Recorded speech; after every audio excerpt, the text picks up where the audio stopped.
నమస్తే స్వామి. మామూలుగా అత్తల కోడల గురించి చాలా దగ్గరలు వింటున్నామండి. ఇది కూడా కథే తప్ప రియల్ అనుకోవద్దండి. అలాంటిది ఎవరన్నా జీవితంలో ఉంటే మారాలన్న ఉద్దేశంతోటి ఈ వీడియో మేము చేస్తున్నాం తప్ప ఇంక వేరే ఉద్దేశం ఏం కాదండి. ఒక కొడుక్కి అమ్మ నాయన పెళ్లి చేస్తారండి. ఆ కోడలు వచ్చిన కోడలు ఏంటంటే వాళ్ళ ఇంట్లో ఎలా ఉండాలనో అదే విధంగా ఇక్కడ ఉండాలనుకుంటే కుదరదు. వాళ్ళ కొడుకు కూడా పెళ్లి కాకముందు ఎలా ఉన్నాడో అలా ఉండాలంటే కూడా వాళ్ళ కొడుక్కి అవకాశం ఉండదు, వచ్చిన అమ్మాయికి అవకాశం ఉండదు. అంతకుముందు ఏంటంటే ఆ ఇంట్లో పెద్దవాళ్ళు కూడాను మార్పులు అనేటివి సహజంగా జరగాల. అలా జరగలేదనుకోండి ఇబ్బందులు పడుతూ ఉంటారు. ఆ ఇంట్లో కూడా ఆ కోడలు వచ్చిన తర్వాత అత్త ఏంటంటే అంతకుముందు ఏదేదో ఊహించుకొని ఉంటుందని, నేను ఇలా ఉండాలి, అలా ఉండాలి, నా కోడలు నన్ను ఇలా చూడాలి, అలా చూడాలని ఏదేదో ఊహించుకొని ఉంటుంది. అవి కొంచెం జరగకపోయేసరికి ఆమెకి విపరీతమైన కోపం వస్తుందంట. నిద్ర లేచినప్పటి నుంచి ఆ కోడల్ని తిట్టడం మొదలు పెడుతుంది. ఈ కోడలు అంతకన్నా ఎక్కువ చదివింది, ఆమె ఏం తగ్గేది కాదంట, నన్ను తిడతావను అని చెప్పి తిరగబడేదంట. దానివల్ల ఇద్దరికి ఏంటంటే నిత్యం గొడవలు జరుగుతూ ఉండేటంట.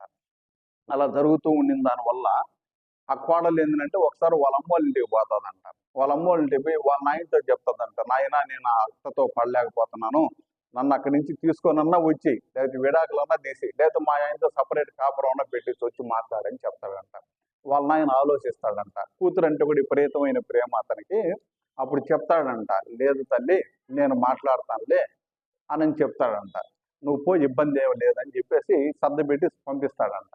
మళ్ళీ నెల తర్వాత వచ్చి అదే కంప్లైంట్ ఇంకా విపరీతంగా చెప్తాదంట వాళ్ళ కూతురు. లేదు నేనన్నా ఉండాలా, మా అత్తన్న జీవితంలో బతికుండాలా, ఆమెనన్నా చంపేయాలా, లేదు నేనన్నా చావాలనేసి భయంకరంగా అరుస్తూ ఉంటుందంట. అట్లయితే ఏం చేద్దామని అడిగితే ఏదో ఒకటి చేయమంటాడంట. సరే ఒక బాటిల్లోకి ఒక లిక్విడ్ ఇచ్చి దీన్ని తీసుకెళ్ళి మీ అత్తకి కాఫీ కలిపిస్తా కదా, దాంట్లో 2 డ్రాపులు వేసి ఇస్తా ఉండాలి ఆయన, కానీ ఇచ్చేటప్పుడు గబక్కన ఇంకేదైనా జరిగితే నీ మీద అనుమానం రాకూడదు కాబట్టి ఇప్పటి నుంచి మీ అత్తతో ప్రేమగా ఉండు, మీ అమ్మతో ఎలా ఉంటావో నాతో ఎలా ఉంటావో మీ అత్తతో కూడా అదే విధంగా నటిస్తూ ఉండవు. నువ్వు ఒక 3 నెలల పాటు ఇలాగని చేసావంటే తర్వాత దాని విషయము ఈ లోపల ఆమె ఎట్లాగా వెళ్ళిపోతుంది, నీకు ఇబ్బంది లేకుండా ఉంటుంది అని చెప్పి ఒక లిక్విడ్ బాటిల్ ఇచ్చి పంపిస్తాడంట. ఆ కూతురు ఆనందంగా ఎత్తుకొని పోతుందంట. వాళ్ళ అత్తకి కాఫీ కలిపించేది, ఆమె లేక ముందే ఏమి ఎత్తుకొని వెళ్ళేదంట, కాఫీ దాంట్లో కలిపించేదని అనంట. ఈమె ప్రేమగా మాట్లాడడం, వాళ్ళ అత్త అడక్క ముందే అన్ని పనులు చేయడం మొదలు పెట్టిందంట. ఎప్పుడైతే అట్లా మొదలు పెడతాదో వాళ్ళ అత్త కూడా ఏం చేస్తుందంటే, నా కోడలు మారిపోయిందిరా, నా కూతురు కన్నా బాగా చూసుకుంటుంది అనేసి వాళ్ళ ఇంటికి బంధువులు ఎవరిని వచ్చిందని అనుకో వాళ్ళతో చెప్పేదంట, నా కోడలు నన్ను విపరీతంగా చూసుకుంటుందండి, నా కోడలు నా కూతురు కన్నా ఎక్కువ అని చెప్పడం మొదలు పెడతాదంట. వాళ్ళ కూతురు కూడా ఏంటంటే ఎప్పుడైతే ఈ ప్రేమగా చూడడం మొదలు పెడతాదో అత్త, వాళ్ళ అమ్మ కన్నా వాళ్ళ అత్త అంటేనే ఇష్టం అవుతుందంట ఆమెకి. తర్వాత 3 నెలలు జరుగుతూ ఉంటుంది. ఆమెకు డౌట్ వస్తుందంట, మా అత్తని నేను ఇట్లా విషయం ఇచ్చి చంపుతున్నాను కదా, చచ్చిపోతుంది అని చెప్పి భయపడి మళ్ళీ వాళ్ళ అమ్మగారి ఇంటికి వచ్చేసి వాళ్ళ నాయనతో చెప్తుందంట, నాయన పొరపాటు జరిగిపోయింది, మా అత్త అంటే ఇప్పుడు నాకు చాలా ఇష్టము, ఆమె చచ్చిపోయేదానికి లేదు, దానికి విరుగుడు ముందు ఏదన్నా ఉంటే ఇవ్వమని చెప్పేసి అడుగుతుందంట.